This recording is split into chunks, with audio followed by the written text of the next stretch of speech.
forget the preseason expectations. We are living in the now. And to be that close to a fucking trophy and to think about it like we just want to be top 4 is an absolute travesty. It's an embarrassment. And I've seen links, very heavy links of Allegri to the Italian national team job. And at this point, I am praying that he's the one that they choose.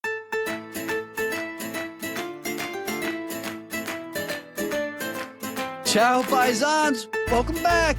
Welcome back to Calcio Culture. I am Logs. I'm joined today by Vos. No Motts today, but we are recapping everything match week 31. Here's what we're getting into on today's episode. Inter put 5 past Roma at San Siro and ended a 3-match winless run in the loudest way possible with a 5-2 scoreline. Napoli steal second place from Milan at the Maradona on a late Politano goal. And Weston McKennie, American through and through, scores a decisive goal in a man-of-the-match worthy performance to lift Juve over Genoa. And Atalanta quietly hung a 3-spot 3-0 on Lecce. Paisans, always good to be with you. As always, we need you to help grow the game. Like, comment, subscribe, give 5 stars, and tell a friend to tell a friend to follow on all socials, X, Instagram, TikTok, and YouTube at Calcio Culture FC, and listen to us on all of your favorite streaming platforms, Spotify and Apple Pods. Vos, how we doing? Mixed bag. Italy lost last week. UConn lost last night. The Red Sox stink. The Bruins might make the playoffs. But Calcio is always here, and Calcio is always good, so we have something to look forward to. Preach, brother. Preach. The other thing is I fully went into this weekend mentally preparing this episode to hammer Inter and say, like, Inter have no mentality. Barella, DeMarco, Bastoni, like, oh, they can't do anything, and that's not what happened. So it's a very different Inter Milan discussion today than what I was anticipating, and unfortunately, that leads to a very disappointing Roma discussion that we're going to be having. But some other things that I wanted to highlight quick. We had some awards for March that I just stumbled upon. I kind of forgot that this happens. Manager of the month, Fabregas, Como. Love it. Makes sense. Deserves it. In 4th place. Como ridiculous. Ridiculous in 4th place. Yildiz got the Rising Star. I think he should not be allowed to get Rising Star. He should be banned from Rising Star. This should be a subjective thing. Like, it's got to be age related, and we got to make it subjective. Like, if you're not a star, you can get it. Yildiz a star, so you can't get it. I don't know how much longer Rising Star can go between Yildiz and Nico Paz. Yeah, no, I agree.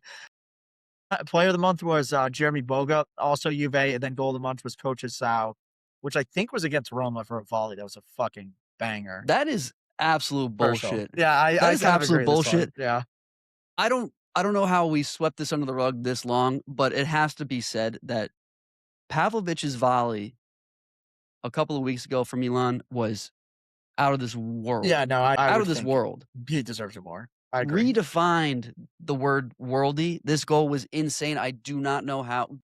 I'll give flowers to Coach Sao. We talked about it on the pod when that happened. It was a beautiful strike. One of the best I've ever seen. Pavlovic's was just actually nuts. Was just nuts. I don't know how that didn't win goal. He's the new Philip Mexis for AC Milan. That guy only scored bangers from center back. Now it's Pavlovic. I love Pavlovic. All of a sudden, Pavlovic is on the good side of my notepad. He was on the bad side for a while. Let's not forget, great performance for Serbia. The bicycle for Serbia. Yeah, no, he's good. He was on my list for a while, and I don't think he should be on there anymore. No, I think he's a great player. Also linked away to the Prem. Again, a Milan defender linked to the Prem for an absurd price tag. But we'll get into that closer to the transfer window. Yeah, a couple other things quick before we get into our actual episode here. Thursday this week, because unfortunately, there's no Italian clubs in the Champions League anymore. We do have Europa League and Conference League. In the Europa League, Bologna are hosting Aston Villa for the first leg. Not a great matchup. Villa are really good. Bologna's going to get their doors blown off. Yeah, you're a part-time Villa fan, and Villa are really good, right? Villa are having an unreal season in the Prem. I believe they're in 3rd place, and this is a top-heavy Prem league this year, I will say. Villa fully in the race to get some Champions League ball next year. They are going to roll Bologna. Yeah, that's unfortunate. I hope not. I mean, Bologna's highs are high, but their lows are are low. Really bad. Really bad. And then the other game, Fiorentina, somehow still in the Conference League. Not really doing good in the Conference League, but still in it over the last couple of weeks. They're going to Crystal Palace. I think that's in London, if I'm not mistaken. Crystal Palace is in London. They will be taking the PJ over there. This one could go either way for me. I mean, Fiorentina have somehow just had like this. They aren't dying in this competition, and I think they should have died already because they had some really bad performances so far in the knockout stages. So I'm not giving up on them yet. The other thing that I like about this is why the Conference League exists. Like, this is a really cool matchup. Crystal Palace, like, obviously doesn't play a ton of European games. Fiorentina has been there, but like, this is a weird one. Like, Fiorentina's going to Crystal Palace and then vice versa. Just like an interesting matchup for people that like soccer, I think, and it's going to be one to watch. And then hopefully I hope Fiorentina plays decently well, and then like Premier League fans are like, oh, Fiorentina, could watch them. Well, that's what I was going to say. I mean, this could be hopefully a really good Thursday slate for Serie A in general. Obviously, we talked about how bad it is for Italy to miss the World Cup for the third time in a row for the league, but having Serie A on this kind of platform, playing two Prem teams, two different European competitions, hopefully can show out and give them the best product. Hopefully, Bologna and the fans at their stadium actually look intimidating. That would be great for us. I love this Fiorentina Crystal Palace game. I think Crystal Palace is a quality club that has been stripped of all their best players over the years. They lose Elise a couple of years ago to Bayern, who had a great game today. I will say, assist to Harry Kane. They lose they lose Eze to Ebereki Eze to Arsenal. Mark Gahey goes to Man City in the window in January. So this is a pretty depleted Crystal Palace that I think this Fiorentina side, if they bring their A game, which we know they only bring once in an absolute blue moon. I don't think they've brought it. Once in a blue moon, this could be a really exciting matchup. So I'm more optimistic about Fiorentina than I am Bologna. Cool. Any last points before we get into it? Let's get into Matchweek 31. We're coming down to the wire in Serie A. Matchweek 31, that leaves 7 games left. I mean, this is something of a season. Yeah, it has been. And it may have ended this weekend with the first game we're going to be talking about. It's not over till the fat lady sings, brother. Come on. Yeah, but it might be over. Game we're talking about deserves to be talked about, has to be talked about. Massive result. Roma at Inter. 5-2 Inter win at home. I mean, Inter this do is a this. Classic Inter. Yeah, Inter do this sometimes. In this one, so goal scorers in this one. Lautaro Martinez had 2. Marcus Thuram had 2 assists and a goal. Hakan had maybe the goal of the season. Barella got on the sheet. Mancini scored and Pellegrini scored. Kind of just to talk about this game a little bit, to give you guys a little bit more context. It was 2-1 at halftime. And the second goal for Inter came in like the 47th minute when Hakan scored literally one of the best goals I've ever seen in my entire life from like 40 yards out. And then in the second half, wild goal. They scored all of their goals in the first 20 minutes of the second half. So like they just blew the doors off of Roma. And a lot of what was talked about in this game, I will say, was that, Inter scored in the first half, and then like went into like a shell. Roma were like dangerous, all this. I don't think Roma were dangerous. They did score, but they were doing the thing Roma have been doing all year, where they have a bunch of the ball. They don't create any chances. It's kind of boring to watch, and like their players just aren't very creative. And Inter were kind of okay being in that and trying to counterattack. I thought the other thing we saw with this Inter, which I will give credit to Christian Kibu for, a lot more fluidity. And I think that was directly because he was playing Gasperini, and Gasperini has just gotten fucked by this fluidity that Inter do. And once again, it happened again. Gasperini has to change something at some point. Like, this is out of control. I think what's Gasperini's record right now against Inter? He should leave. I don't know. It's not good. It's really, really bad. He's got the yips against Inter. I think he's winless in the last 8. It's not even that. Like, I think I saw. If you were bad against Inter, that's fine. But he gets railed by Inter. Like, how can you not get ready for this ever? It's such a problem. And we're going to talk about Roma in a second, but I think we should start on Inter because they played really good. It was a very, very good Inter game. And I think across the team, I thought everybody played really good. And for me, and like what I have written down was, this is probably the biggest statement win for Inter that I can remember in a long time. This was on the back of not winning 3 games in a row in the league. on the back of Mhm. Italy getting knocked out and your key players, Barella, DeMarco, Bastoni being a part of that. And again, like I said earlier, I fully expected them to not win this game. Mental collapse. They're not ready for it. This, that, the other thing. Not only did they win this game, but Barella played really good and scored. Bastoni played really good and scored. I thought DeMarco played really good as well. And even more than that, Bastoni and Barella came off the field, I don't know, with a decent amount of time left. And Kiva was kind of just resting them. Massive. It may have only been Bastoni. I'm rethinking this. It was only I Bastoni. got you. And he got a Bastoni. massive standing ovation from the Inter Mm. fans, which I think was Needed absolutely it. notable. Needed it. Given, yeah, because he had the Juve problem with the red card celebration, then obviously Italy, and I think that goes a long way. And then beyond this, Acerbi played in this game. Not only did he play great, he locked up Daniel Malin and threw the key back to Rome. Said, "You're gonna have to go over there to get it. You're not getting it from me." Like, it was great from him. And then Denzel Dumfries, I thought for the first time we've seen him in a very long time. And it's just completely different with him on the field versus Luis Enrique. Two very different players. And this is kind of the Inter performance that you're looking for. And why we think they're the best team in the league, for the last 6 years. This is when they have all their guys playing, everybody's playing well, this is what happens. We haven't really seen Thuram and Lautaro playing great together or together generally a lot this year. And then all of a sudden they're together and they just fucking roll. I mean, it's unbelievable. This Inter squad has now scored four or more goals in 6 games this season. I don't know the exact stat, but I can guarantee you that it's not more than three games over the course of the season of the other 19 teams where a team has scored 5 goals.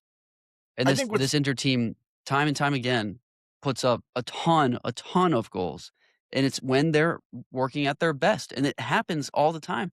And it's just been unfortunate from a injury perspective that Thuram and Lautaro haven't been able to be that partnership up top.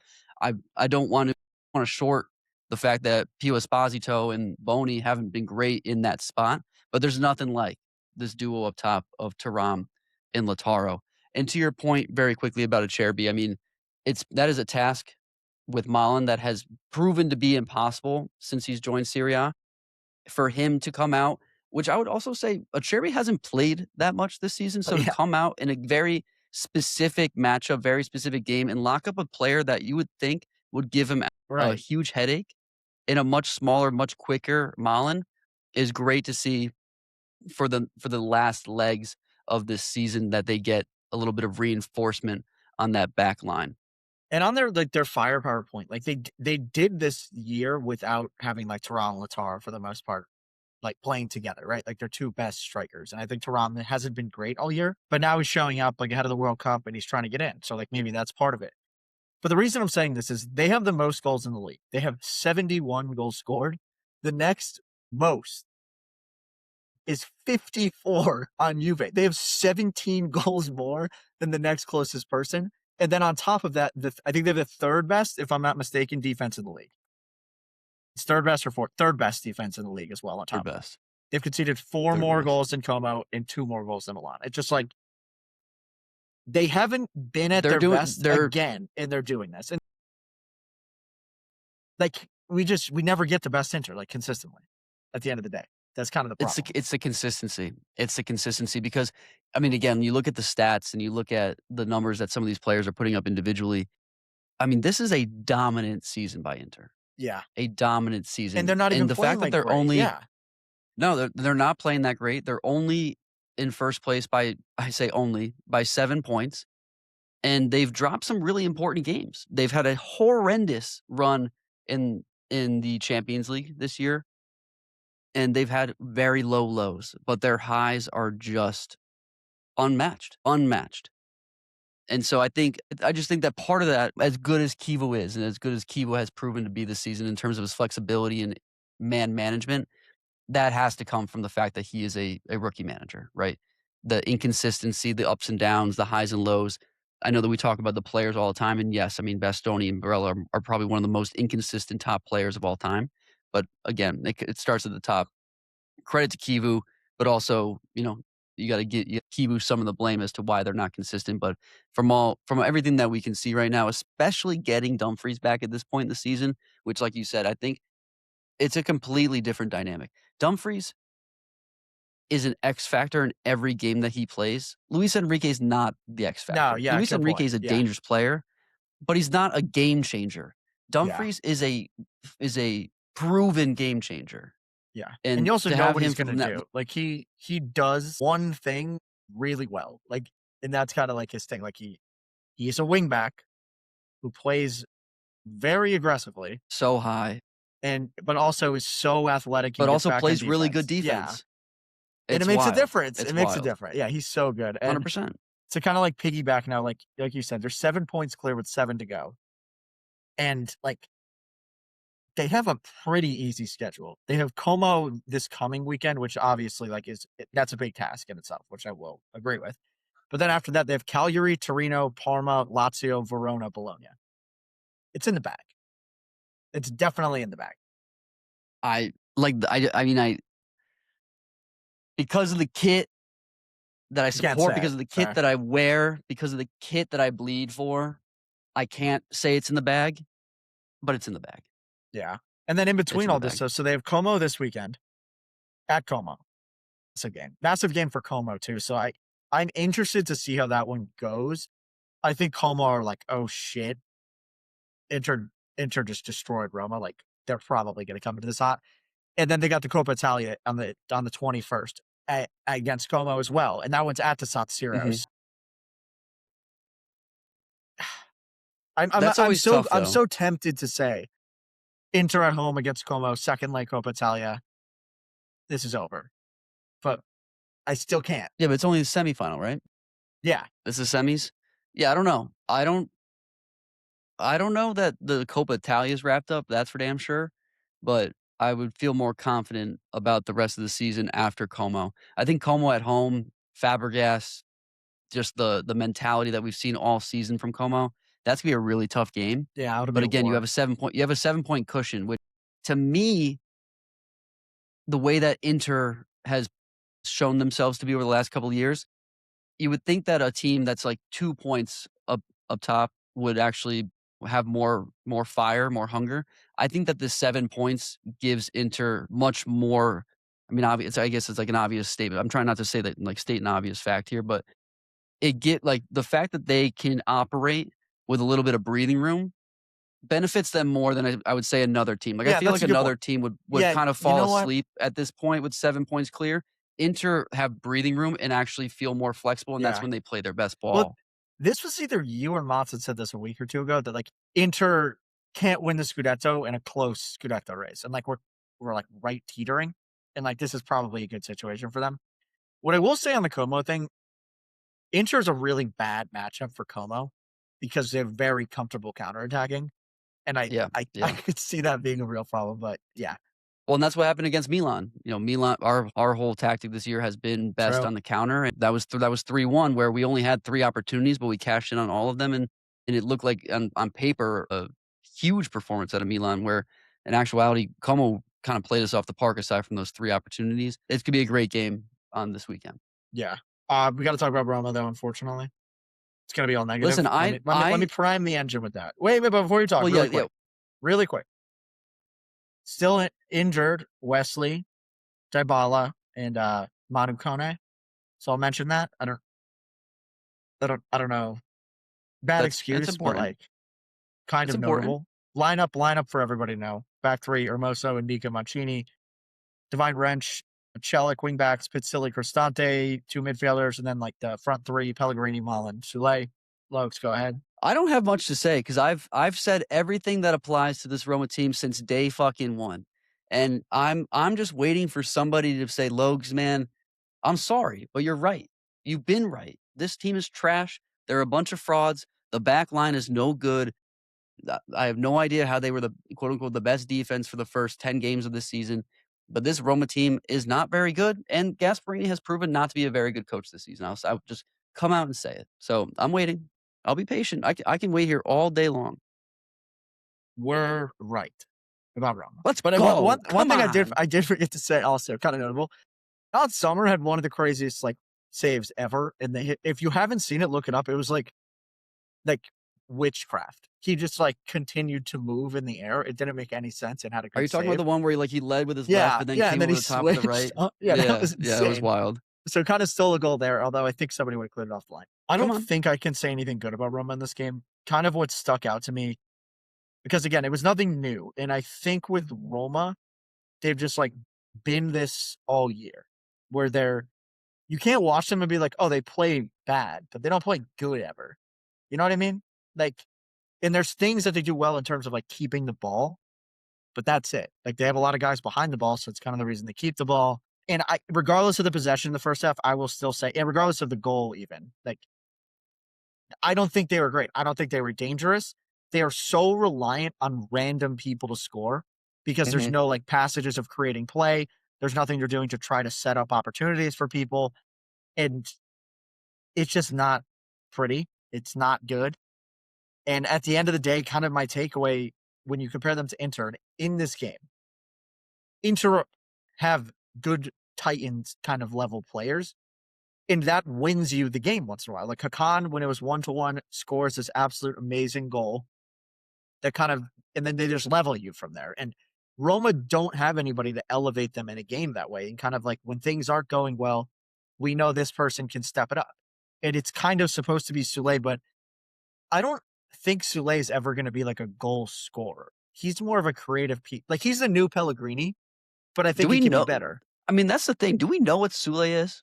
He was hurt for a while. I think I know. What his like when he's at his best, what is he doing? He's creating for other people at his best, I think. That's and he doesn't mine. And he doesn't have that outlet though. I mean, obviously Milan has been they don't great since have he's the moved pieces, over. Yeah. But the way that Milan has scored this season hasn't been from a creative passion to play. It's been a very individual effort or a counterattack or just being in the right spot, right? Or a good finish from the top of the box. I like your point, though, of they don't have anybody to lean on. Who they've been leaning on the last, I would say, season and a half, I would even say, has been Svilar, which is not a recipe for success. You can't be leaning on your goalkeeper to win you games in this league. This season, especially, they've been leaning on Cristante. Yeah. Who, again, we've said numerous times he's had a good season, but not sustainable and not elevating. Cristante is not an elevated type player, nor a Titan. That's not somebody that I want to hang my hat on. Pellegrini has had a so-so season. Yeah, really That's somebody quick on you could have in the past leaned on. Go ahead. On the Cristante point, and I think this is like actually perfect. I heard this on another podcast, and I think this is actually like the perfect pinpoint what's wrong with Roma. Average players sometimes are really good and sometimes are really bad. And that's why they're average. And at the beginning of the season, Cristante was playing really good. Mancini was playing really good. And like all these kind of average players were doing well. And now they're not doing well. And like Roma has a bunch of average players at the end of the day that at their highs were like, okay, they could be good, or we have expectations that they're going to be good. But like Kone blew the doors off of everybody last year. I think he's been okay this year at best, like really not doing a ton. Very okay. Celik is definitely okay. Hermoso, I would say, is on the lower half. These guys are all just serviceable.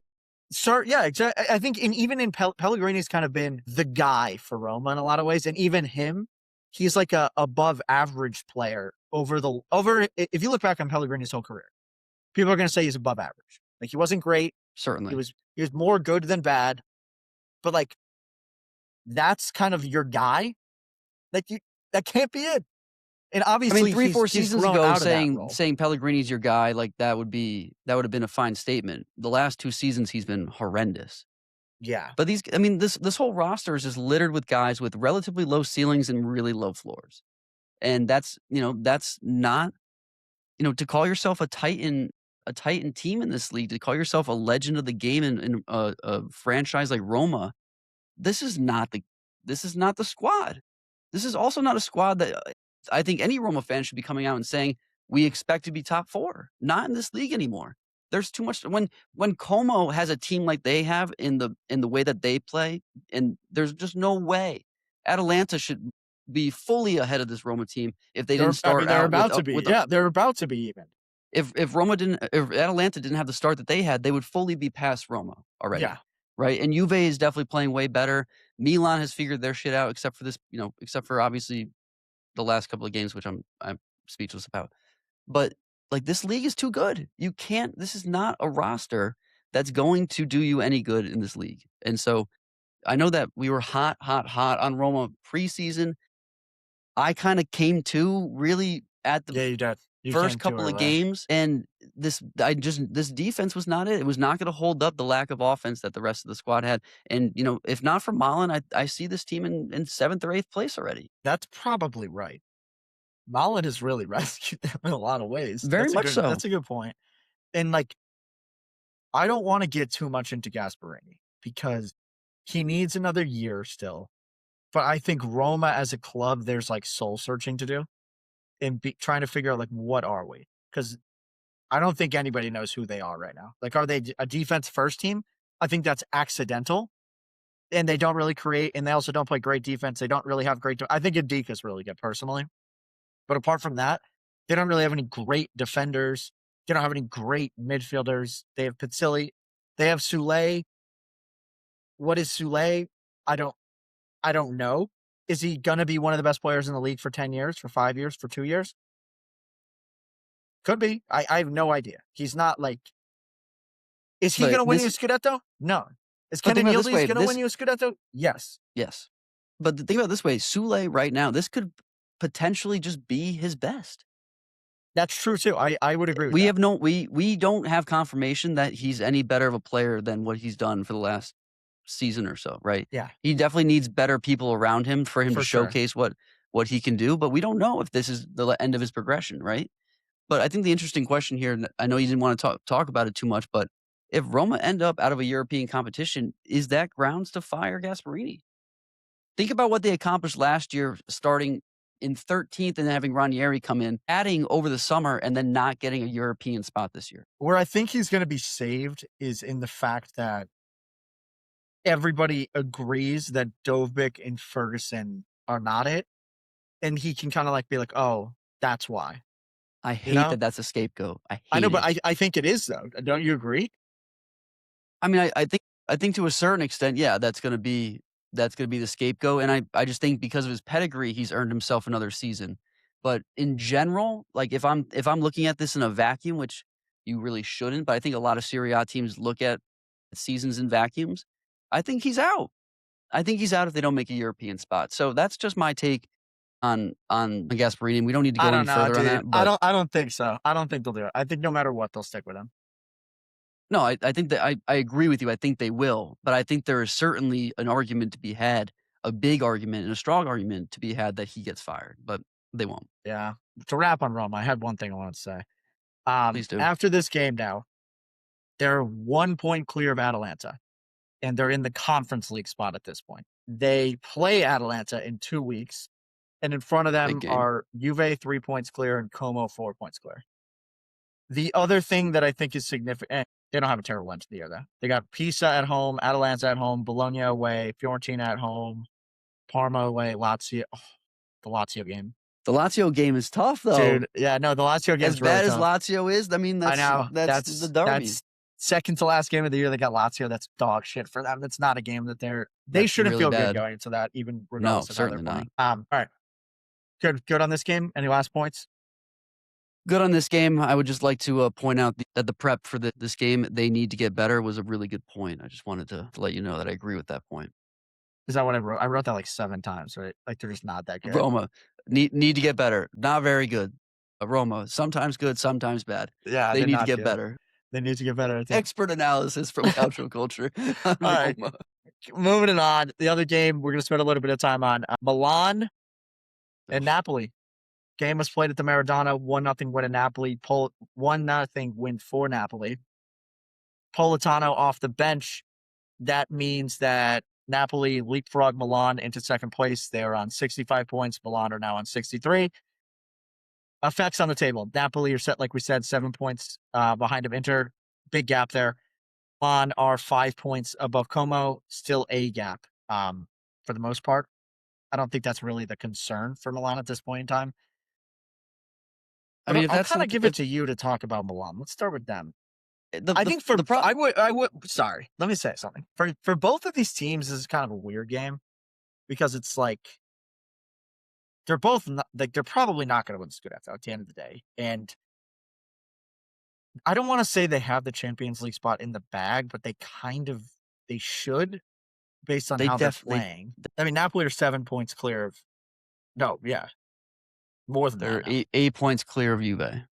Yeah, Listen, the way that I look at this game is for both Milan and Napoli, it's a hard one to wrap your mind around in terms of motivation because you need so much help from a Inter debacle in order for this game to matter.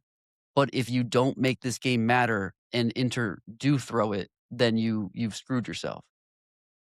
Right? And I think there was only one team that genuinely went into this game thinking, let's make this game matter. And it was Napoli.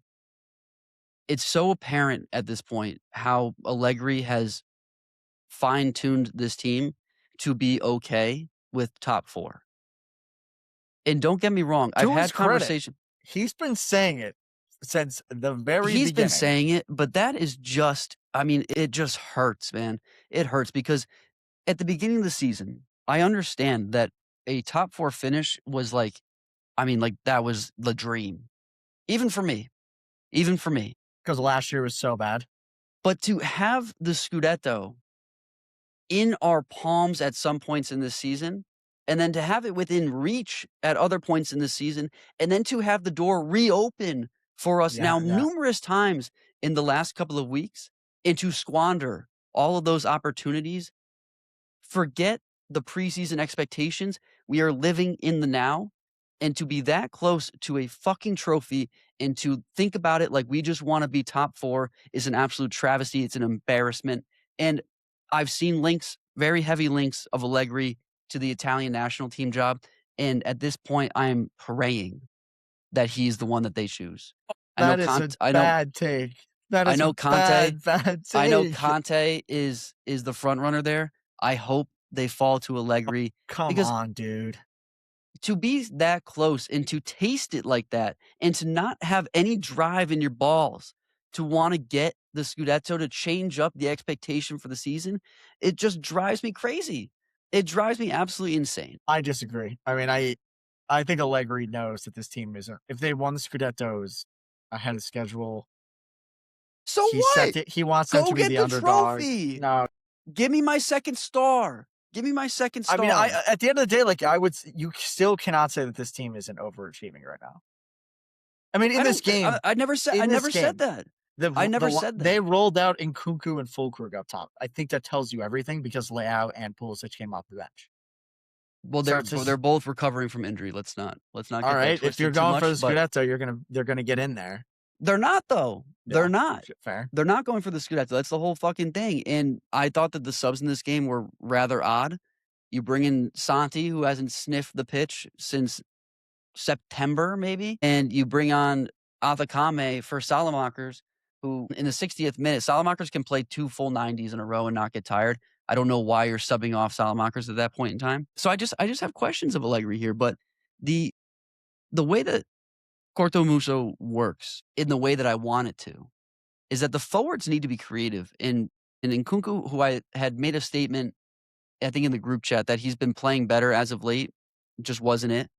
Making kind of weird runs into wide spaces where that's not where we need our forwards. Our wingbacks are dominant in those wide spaces, especially Bartasaghi, who has a beautiful ball in from that area, and Kuku making a run out to the touchline there and then trying to find Rabiot or Füllkrug streaking through the middle and giving the ball away back to Napoli, where Lukaku was just an absolute maestro the whole game, was just incredibly frustrating. Füllkrug getting bullied by Buongiorno the whole game, also just completely frustrating. That guy is gigantic, looks like a pirate, should have the thickest skin of all time, and was on the ground for at least 75% of the time he was on the pitch. It was terrible to watch. It was really a bad game to watch because it was just Napoli just banging on the door, crossing the ball in, and eventually they get one to go with Politano on the back post. I didn't watch this game, full transparency, but like looking at the stats, oh my God, rock fight. So I'm really happy I didn't watch a 1-0 game Allegri against Conte. To be fair, like it's kind of set up for failure. Well, let me just describe it. Let me paint you a picture. You've got an absolute elite foursome in the midfield of McTominay, KDB, Zombo, and Labaka playing possession around cones, 10 cones in red and black, for Milan until eventually Spinazzola gets one over the top of De Winter and Bartasaghi, and Politano gets a deflection goal in. Like, that was the entire game. So, yes, you didn't miss much. This game was incredibly frustrating. I I had come to terms with the fact that we were just going top four, and you're right, Allegri had said it a million times. We just our goal is top four. But I mean, I can't say it enough that being that close and not getting like the itch to finish it out is really, really frustrating. I'm gonna get past Milan here and stop bitching about this. But two players I do want to highlight from a Napoli perspective that I thought were really big difference makers, even though it didn't show up necessarily on the score sheet nor in the stat line.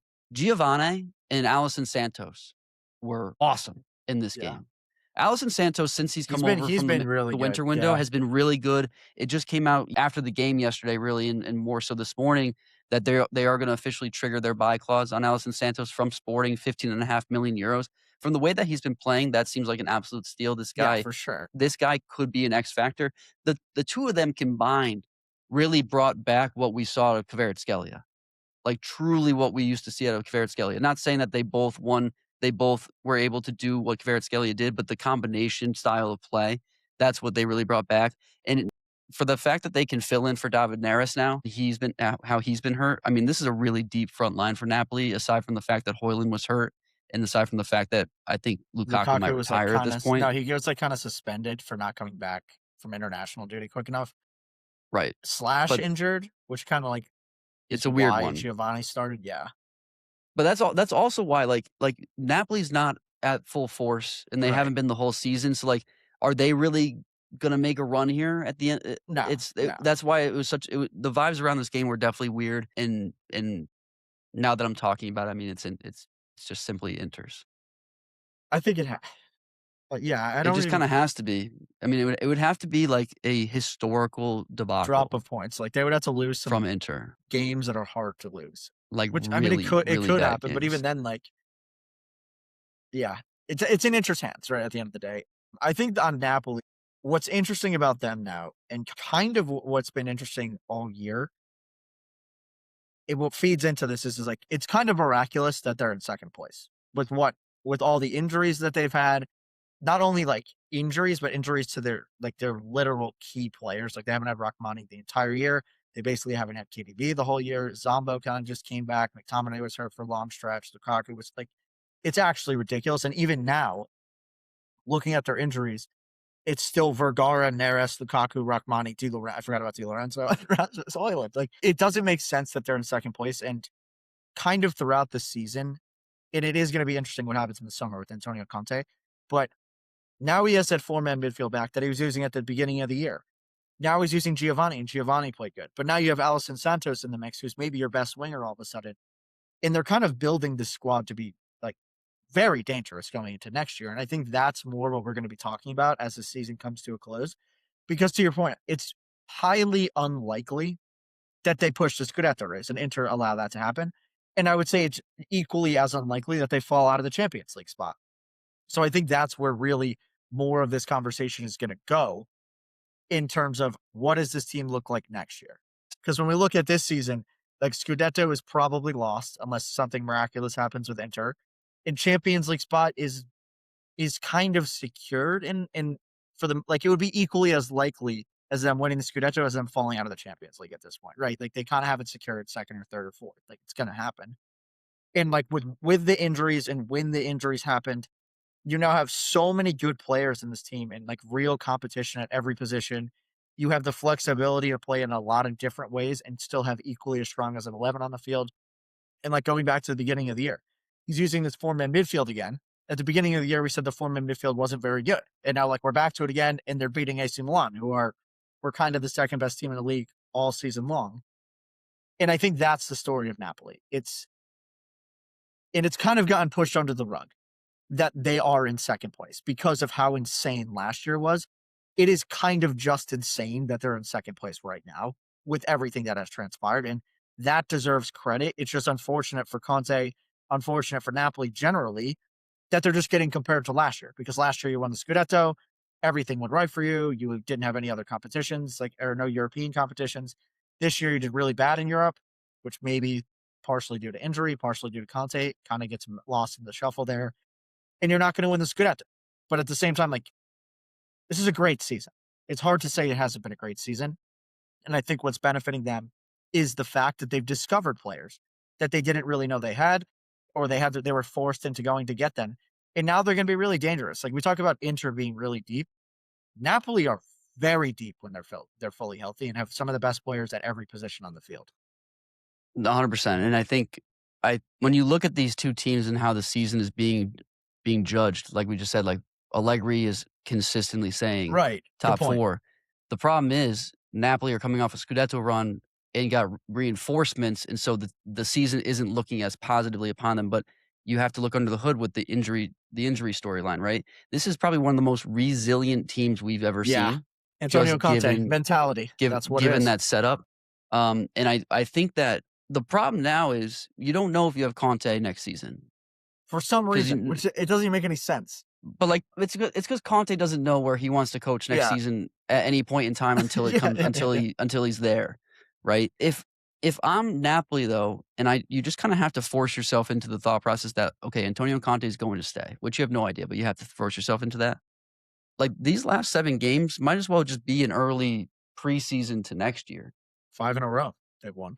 Keep rolling out the new guys. Keep giving them real minutes in the team, in this squad, in the season, in this league, and maybe get creative. You know that the 4-man midfield didn't work early on in the season. They come out and they look really good in the 4-man midfield against Milan. Maybe you keep rolling that. Get Billy Gilmore some minutes. Vergara, Alison Santos, Giovanni. Like get the guys up front. I always talk about this with the attackers. Momentum and confidence are incredibly important for attackers. Keep rolling those guys. Get them minutes. Get their legs. Let the hot guy go. Roll the hot guy out there. Get those guys acquainted with the league more so than they already are. So worst comes to worst here, just given the buffer, they're top 4. Best thing is you get a bunch of guys really confident going into the summer. You maybe sniff the Scudetto if Inter fall back. Because even when you do play these secondary guys, this is a really strong Napoli squad, just like we said. So best case scenario, you maybe win the Scudetto on some crazy shit from Inter. Worst case scenario, you get top 4 and a bunch of experience for some younger guys going into next season, which you're going to need because at this point in time, you're looking at Di Lorenzo. I mean, even KDB. Like these guys are getting old. You got to get the young guys in there with experience, and I think a lot of the other teams don't have that chance, that flexibility to roll out squads like that right now. So it'd be very interesting to see how they use the last 7 games of the season. And going to next year, I think what's going to be really important, like imagine if they get one of, they don't even need both. They need to get one of Buongiorno and Buchuma playing well. And they hit like another echelon of quality in the team. With a healthy team. Yeah, with a healthy Rachmani. Granted, like, I don't know, he's also getting old, so who knows what'll happen there, but they need to get one of those guys going. But yeah, they'll be just fine. It's so weird that it's judging Napoli on that because it's been such a good season in so many ways, minus the Champions League, really. Yeah, Champions League was really bad. Yeah. All right, cool. Bad game for Milan still. A couple other games to run through. Juve, little Juve talk here. Nothing small crazy. Juve talk. Good win, though. Yeah, good win. Very good win. Yeah, I think this was, again, like classic Spalletti. 2-0 win at home against Genoa, like I said. Goals from Weston McKennie, who got man of the match, and Bremer had an interesting goal, kind of like a scramble in the box. Other thing, notably, really big game for Di Gregorio, who I actually think got subbed in. Yeah, he got subbed in the 46th minute. He got subbed in. And then saved the penalty and came up with another big save and then made out with Manuel Locatelli, which is pretty insane. But that's important for him. Like, he needed the confidence, and I think he needed his captain give him a little action on the lips to get him going, be happy about it. But I will say, kind of on the negative side, the first half for this team was, oh my God, good. I'm sure if Motts was on here, it'd be like, that's why we have Spalletti. He can do this. Like they hammered them in the first half. Like it was perfect. A lot of free flowing activity, a lot of attacking prowess from everybody up top. Like Conchesau and Yildiz. I don't think David was great again, which is a sidebar. But I like the attacking mentality. Last like 20 to 30 minutes of the game, though, they just like stopped playing. It was actually bizarre. So I don't know where that came from. From a DDR perspective, like Genoa was kind of safe. I think he's actually elevating some players. But, like, what are you playing for at this point? Like, you're trying to get some guys better. I think he's doing all the right things, but, like, you're going to Juve, you're Genoa, you're still not that good. It's kind of been a subpar season for the club. Not much to say there. Do you have anything on either of these teams? No, on the Juve side, I think this is just a really good performance. I think that if this should be the Juve, the like consistent Juve Right. performance that we see all Smack season long. people And worse than you. right, and we don't see that. But if there's something to build off of going into next season, which Spalletti will do, this is definitely one of those performances to keep you going. From a Genoa perspective, I don't, it's okay. I mean, it's really been. I think they haven't met expectations this season. Obviously, a really tough start. They fire their coach. DDR comes in. They become a scoring machine. Really tough to get blanked out here, but Juve's defense is strong. One thing I will say, though, is just in terms of young managers in this league, this is where Como made a run last year. This is where Como made a run from, that mid-bottom part of the table and didn't just sit on the rest of the season, didn't sit in their laurels from not getting relegated. They finished in 10th. I'd love to see an effort like that from DDR's squad here. For nothing more than to say he's got that fight, he's got that fire, and he can put that into his players. That's something that has zero implications on the season itself and the standings, but it's just something that I'd like to see. I don't hate it. I mean, they've got to make up 9 points to get there. They've got Sass, Pisa, Como. Oh, this is shit. Sass, Pisa's easy. Como's bad. Atalanta's bad. Fiorentina's rough. Milan's rough. Lecce, pummel. I would like to see Genoa in 12. I would like to see Genoa get to 10th place. Double down on it. Give me Genoa in 12. I understand what you're saying. The whole DDR situation's interesting. Daniele De Rossi, who's the new manager, because I don't know what his path looks like out of this. You know what I mean? He's done enough. Like, he's not going to get fired from Genoa. You probably stick with Genoa next year to see what you can get a full season, but like, I don't think the squad's great. I think the problem is it just feels weird. I think it just feels weird because he's a Roma guy. So like, I don't know, dude. I just don't know where. A big part of why this one doesn't make a lot of sense. Yeah, but I understand what you're saying in that, like, okay, you do well at this with this Genoa team, but then what's next? Because you've already tried a big name team like Roma. Well, so like, do you go to SAS? Well, like, why even leave Genoa to go to SAS? Yeah, exactly. Like, your next jump up. Like, maybe Bologna if they get rid of Italiano. But then at that point, like, just hold out for Roma. The next step. Right, like your next step is Roma. Yeah, because he's not. That's like the truth. I mean, dude, DDR's not going to coach Inter. He's not going to coach Milan. He's definitely not coaching Lazio. He's not going to coach Juventus. I genuinely think the only next step for him is Roma or the Azzurri. Like, that's it. Those are his only possible steps for some reason, which is very odd. That's true. No, I'm fully with you. I'm fully with you. Cool. On Juve, really quick. Sorry, I forgot to say this. I don't know if it matters to anybody. I'm happy they're playing a back four. I think it makes sense. It matters to me, man. That matters to me. I'm happy that you said that. I'm happy that you came out and showed your preference for the back. It's better. Line. I think Marino would be happy that I said it, but who knows with him. Other games we can run through. Back fours. If we're gonna, I'm on the other side of this. I know I'm on the other side of this, to be honest. I know where you're going with this. You're the biggest wingback guy of all time, but a back four is way more exciting. It just gives the team over. I just think like the whole 3-5-2 is dead thing is kind of dumb. Like, Inter got to 2 Champions League finals with it. They won the league with it. Like, it depends how you play it. Like, there's shitty 4-3-3s.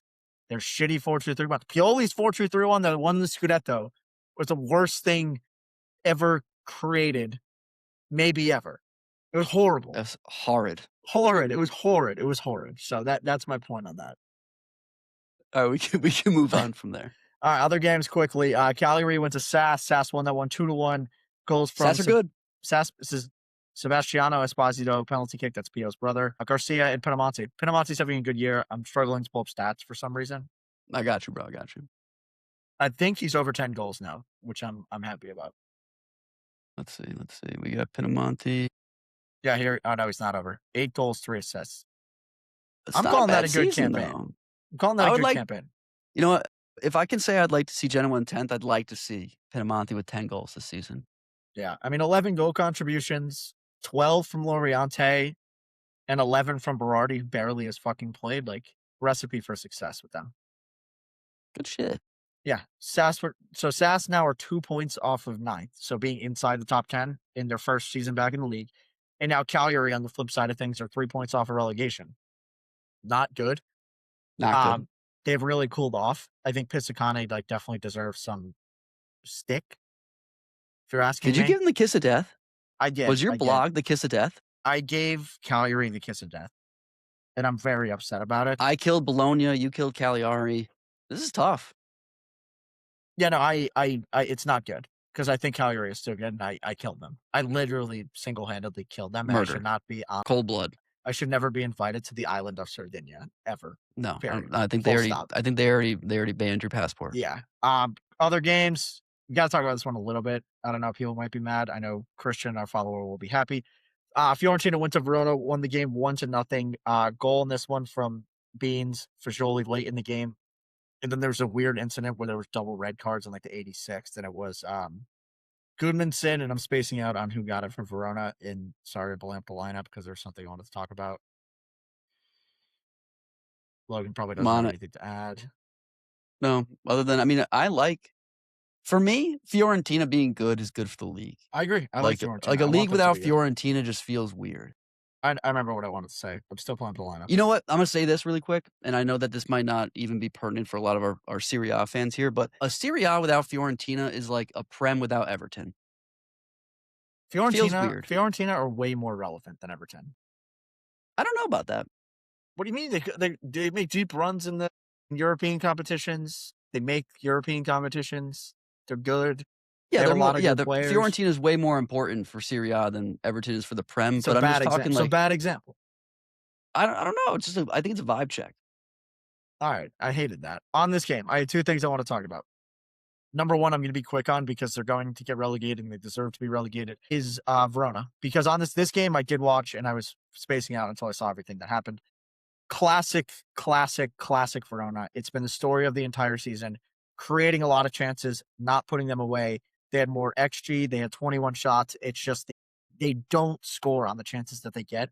And that's why they're going to go down. I think that ultimately... Well, dude, because they're shooting from 90 yards out. Have you looked at the shot chart? You're not wrong. But at the same time, they generate chances and they get scoring opportunities.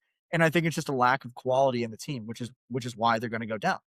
On the Fiorentina side of things, I think they were kind of lucky to score a goal. It was this weird counterattack. Fajoli had a phenomenal goal. And I think he has been playing well over the last couple of months.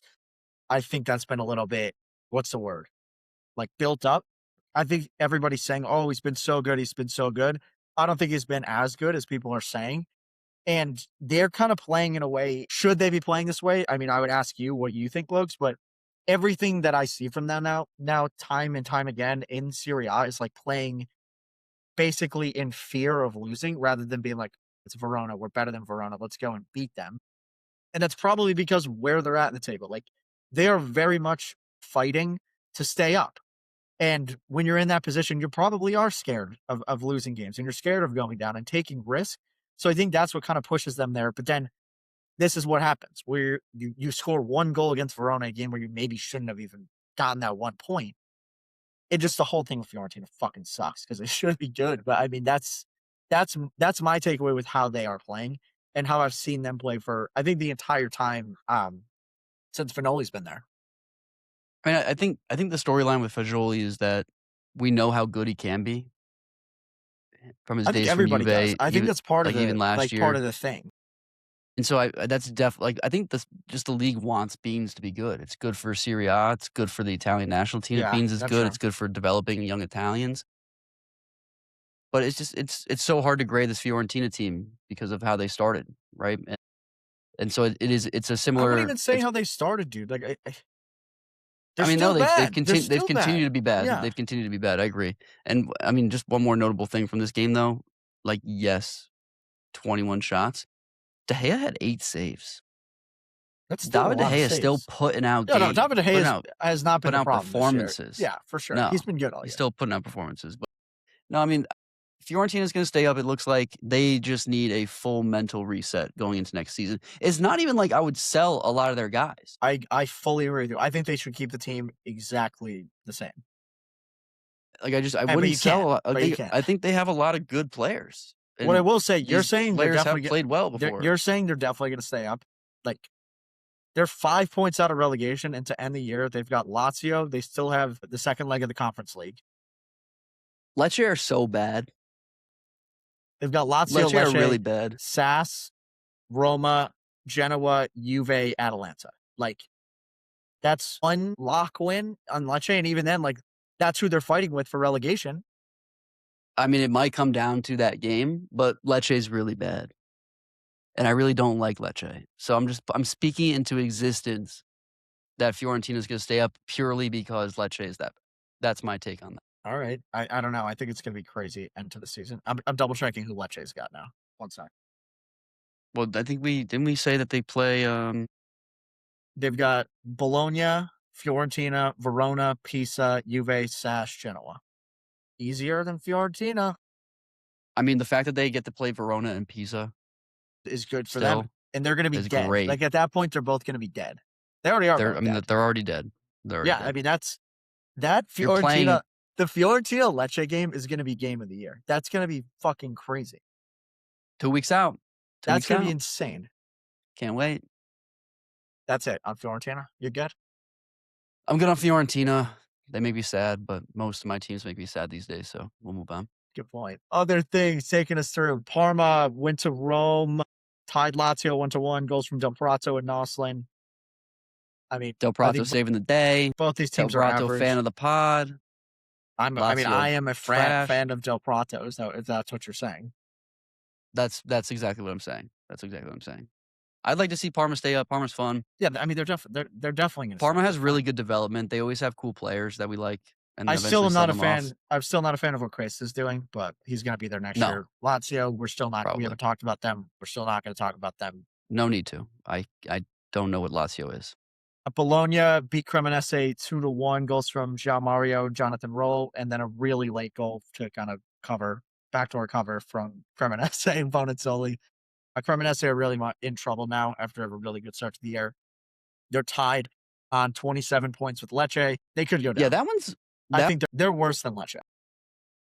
That one's really sad, though, because we do like a couple of players on Cremonese, which is a couple more players that we can say about Lecce. But I would hate to see Cremonese go down. Horrible, horrible, horrible for Jamie Vardy's legacy if they go down. I don't think I think it's irrelevant. Honestly, this will be a chapter that everybody forgets about. It'll be like a random throwback card in FIFA in like 10 It'll years. It'll be like Cremonese's people forget back. that Jamie Vardy played for Cremonese. Yeah, exactly. It'll be like something like that. Last couple games to run through. Torino beat Pisa. That Pisa 1-0. Goals from Shea Adams. Kind of a dumb game. Dog. Everybody's playing for nothing. Como went to Udinese. Tied that game 0-0. That's a big miss for Como. One's interesting, yeah, because it's a big miss. What I will say though is like Udinese are in 11th place, and it's because like they're not a lock win. Yes, we've kind of said they haven't been great, but they have good players, they have good defenders, they have good attackers that can hurt you, and like they're not an easy win at any point, which is why they don't get relegated, which is why they don't push into the top 10. They kind of steal points, and that's what this is. Como's definitely going to be kicking themselves though, because right now they're 1 point clear of Juve and 4 of Roma. So. No, this is definitely one that you have to come back and be like, that was one that could have kept us top 4 if they happen to drop out.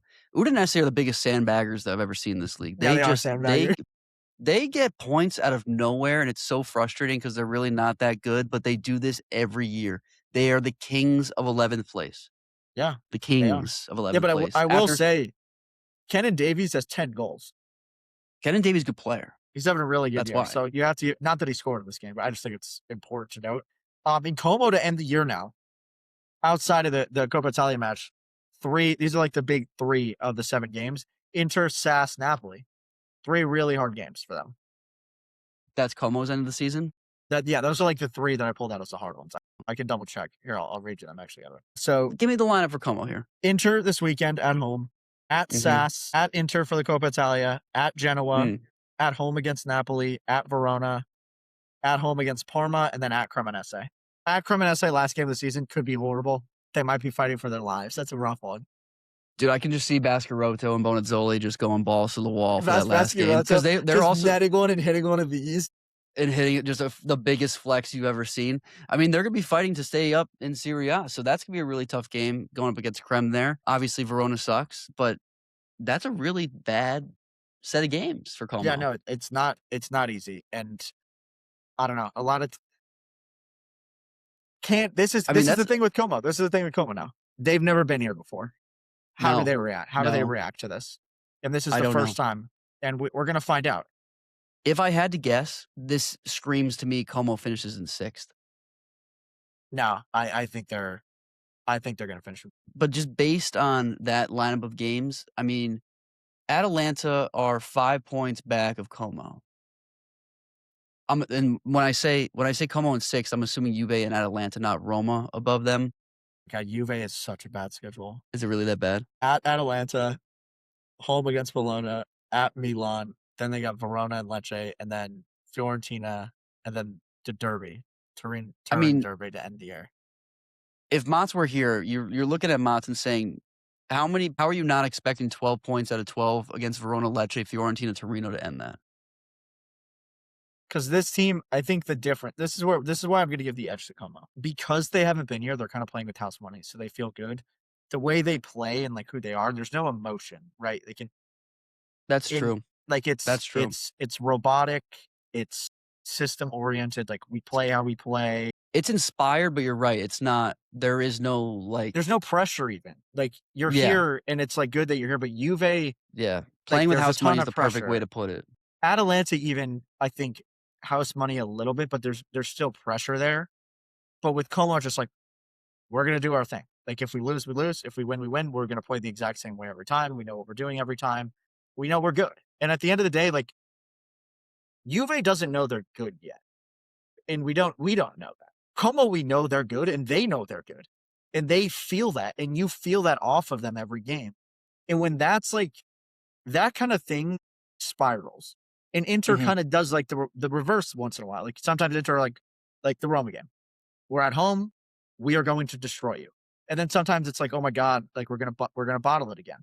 Como don't have that. All they've done is like been successful in their own kind of way, and now they just have that.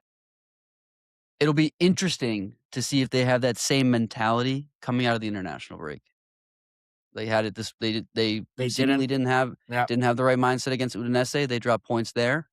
They got a tough schedule. They may have been looking ahead at Inter, but let's see. I mean, the difference here in Como and Juve is like when you get into a car crash, the person who's nimble and noodly coming out on top, the guy who's rigid and scared, they're getting hurt. They're breaking bones. Is that how it works? Yeah, dude. If you like, that's why if you get into like a surprise car crash, like you kind of come out all right. But if you see it coming, your like body tenses up and then you just fall apart. Interesting. If Juve come out tense, they're gonna fall apart. Como aren't tense. Yeah, like that's a good example. Then I think Como will not be tense. Juve will be tense. Be loose. Be loose by the lake. Yeah. All right. And then the last game we got to talk about, and this kind of perfect segue is the last team, is Atalanta. They beat Lecce 3-0. Like the kind of expected Atalanta performance, put up some goals. Scalvini, Kurcevic, and Raspadori scored. Lecce are officially in relegation zone. Yeah. Everybody happy about that. Yeah. But kind of the bigger conversation, because we don't need to talk about the game, is on the Atalanta side of things. Because we've kind of like, I think this whole episode, we kind of jumped, Atalanta, like how they fit in with everybody else. Atalanta are in 7th place. They're 1 point off of Conference League, 4 points off of Europa League, and 5 points off of Champions League. The teams that are ahead of them are Roma, Juve, Como.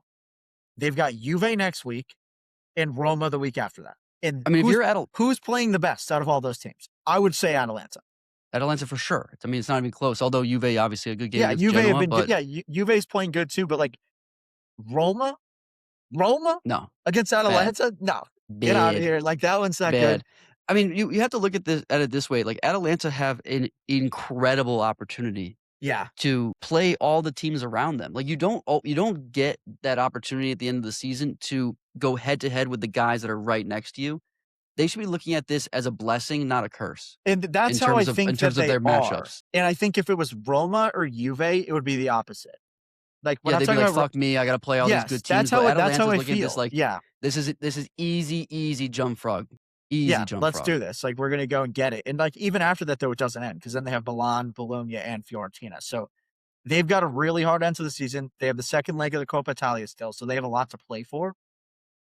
But I think Politano has these guys in the mood, and I think that the culture around the club is different in a way that they cherish. These guys are hungry. Yeah, they're hungry. They're very hungry. I mean, the club has done a really good job of just like nurturing that. And now, like, kind of, there's a lot of new players, but they still have that kind of hunger and desire. Yeah, and they're bad to play against. It's a scrappy bunch. It's a scrappy bunch. Yeah, it is a scrappy bunch. And a lot of them are going to be leaving at the end of the year. So I think they're probably like Ederson's probably going to leave.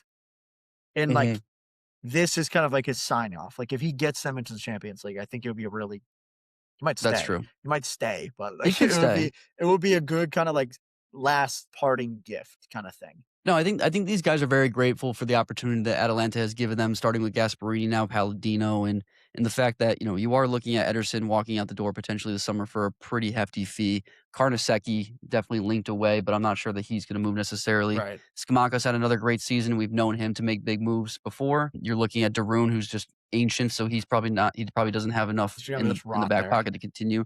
Anis Anor has had great games for this team, and he's looking at a hefty price tag on the way out as well. Scalvini's getting looks from the Prem. Bellanova, so this team is catching steam. Yeah, Bellanova on the outs too. So this team is going to get picked apart in the summer, but for whatever reason, they love each other and they want to make this work. They want to make this work. So that's an incredibly interesting run of games for Atalanta. I think that they're up for the challenge. I think that they do end up making a push for top 4, and it's going to be a great end of the season for them. Well said. Anything else? Paisans? No, I think that's it for me. Paisans, that is Matchweek 31. We've got a great end of the season coming up. Let me give you a quick rundown of the games that we got coming up. I'm looking at it. I had it pulled up. I'm glad that you had it up. You read my mind because I was going to type it out, but go ahead. Games we got, Matchweek 32, starting Friday, Pisa at Roma. Am I looking at the wrong Matchweek? Nope, that's the right one. All right, Pisa at Roma, Verona at Torino. Oh, that's brutal. Cremonese at Cagliari, that's a big one. Udinese at Milan, Juve at Atalanta, Sass at Genoa, Napoli at Parma, Lecce at Bologna, Inter at Como, and Lazio at Fiorentina. Mixed bag this weekend. Some really bad games, some really good games. I don't know. I mean, Atalanta Juve is an absolutely phenomenal game, especially at this point in the season. Como Inter's be a great game. I would even venture to say Fiorentina Lazio would be a good game. Yeah, I agree. Cagliari Cremonese is a big game too. And those fucking sandbaggers, if they take any goddamn points away from Milan, I'm going to be livid. That's Matchweek 32. We'll be back next week. Oh, yeah. Paisans, been a great episode. Thanks for tagging along. You know what to do. Grow the game, grow the culture. You can find us on all socials. Like, comment, subscribe, 5 stars. Tell a friend to follow on all the socials. X, Instagram, TikTok, YouTube at Calcio Culture FC. And you're listening to us not live. We are pre-recorded here on Spotify and Apple Pods. No Motts. Vos, take us away. Paisans, do not be gagoots, and Forza Calcio Culture.